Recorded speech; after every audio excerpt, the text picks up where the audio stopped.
میں اکثر ایک بیان میں واقعہ بتاتا ہوں. ہمارے ایک دوست تو نہیں, میرا دوست بن گیا تھا. وہ لیمن نہیں کھاتا تھا نا, یہ جو کینو مالٹے نہیں کھاتا تھا, میرا گلا خراب ہو جاتا تھا کھاتے ہی. تو مجھے ڈاکٹر نے بولا کہ یہ کھایا کرو, اس لیے گلا خراب ہو رہا ہے کہ آپ کھاتے نہیں, اس میں وٹامن سی ہے, کھاؤ گے تو نہیں ہوگا خراب. تو میں نے دے دنادن پھوڑنا شروع کر دیا, اور پھر ایسے پھوڑے ہیں کہ اب تو کھاتے ہی کینو مالٹے ہوں, اور لیمن کے بغیر اب ہمارا گزارا نہیں. اس دن میں نے بیان میں دکھایا تھا نا کتنا لیمو نچوڑ کے میں نے پیا ہے. تو اب مجھے لیمو مالٹوں کی عادت پڑ گئی تھی نا, میں نے کہا کھاؤ, کیونکہ میں نے بہت عرصے چھوڑا ہوا تھا اس چکر میں کہ گلا خراب ہوتا ہے. تو ایک مالٹے والے سے میری ہو گئی دوستی, روزانہ میں جا کے نا رات کو اس کے پاس, حالانکہ رات کو کھانے کی چیز ہے نہیں ہے, دن میں کھانے کی چیز ہے, لیکن ہم رات کو بھی پھوڑ دیتے تھے. تو میں اس کے پاس جا کے کھڑا ہو جاتا, جا کے 2-4 کینو وہیں کھائے اور وہیں پیسے دیے اور پتلی گلی سے نکل لیے. تو میری ہو گئی اس سے دوستی. میں دیکھتا تھا یار یہ بندہ خوش بہت ہے, میرا خیال تھا اس کا یہ سائڈ بزنس ہوگا, اصل میں تو اس کے بحریہ ٹاؤن میں پلاٹ ہوں گے, احسان آباد میں زمینیں ہوں گی, اور ہو سکتا ہے اسلام آباد میں نئے پروجیکٹ. جو اس کے چہرے پہ خوشی تھی نا, اس سے لگتا تھا کہ یہ کوئی بہت بڑی فلم ہے. سائڈ میں ویسی تواضعاً یہ ایک ریڈی لگا رہا ہے.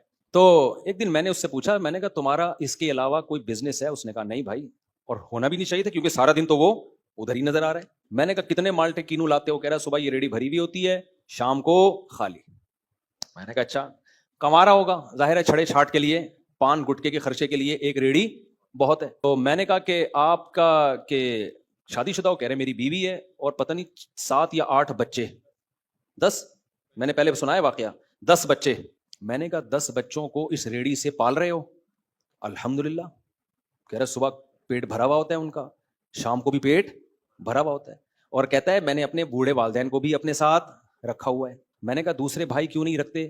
کہتے ہیں اس غربت مہنگائی میں بچوں کو پالنا بہت مشکل. کہتے ہیں میرا بھائی ہے, اس کے 1 یا 2 بچے ہیں, وہ کہہ رہے اس غربت میں بچے مت پیدا کرو, مت پالو. تو جو بچے نہیں پالنا تو پھر ماں باپ بھی نہیں پال رہا وہ, کیونکہ ظاہر ہے مہنگائی میں جیسے بچے پالنا مشکل ہے تو ماں باپ پالنا اس سے زیادہ مشکل ہے. تو میں نے کہا گزارا ہوتا ہے؟ کہہ رہے ہوتا نہیں, ہو رہا ہے, کھا رہے ہیں پی رہے ہیں.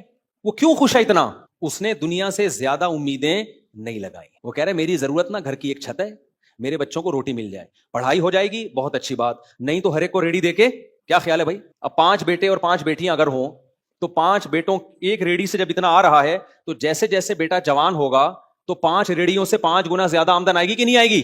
اور میں نے ایسے لوگ دیکھے ہیں جن کے اولاد زیادہ تھی, غریب تھے, بیٹے جوان ہوتے چلے گئے نا تو صرف 5 ریڑیاں نہیں بنی ہیں, پورا سبزی منڈی میں بزنس کھڑا ہو گیا ان کا.